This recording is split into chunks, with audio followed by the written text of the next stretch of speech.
ভারত সরকারের প্রতি আহ্বান জানাবো, বিতর্কিত ওয়াকফ বিল অনতিবিলম্বে বাতিল করুন।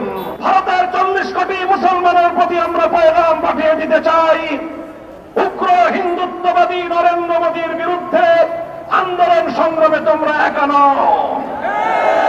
ভারতের মুসলমান সমাজ, বাংলার মুসলমানরা তোমাদের সঙ্গে আছে।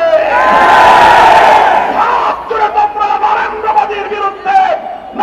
মোদীর বিরুদ্ধে দুর্বার আন্দোলন করে তোলো।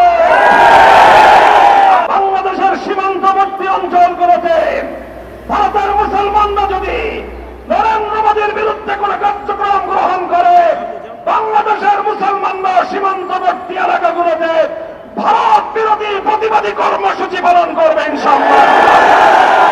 সাম্প্রদায়িক এই কালো ভীতি যদি ভারত সরকার পরিহার না করে, বাংলাদেশের মুসলমানরা ভারতের বিরুদ্ধে গোটা উপমহাদেশ ব্যাপী ঐক্যবদ্ধ সংগ্রামের ডাক দেবে ইনশাআল্লাহ।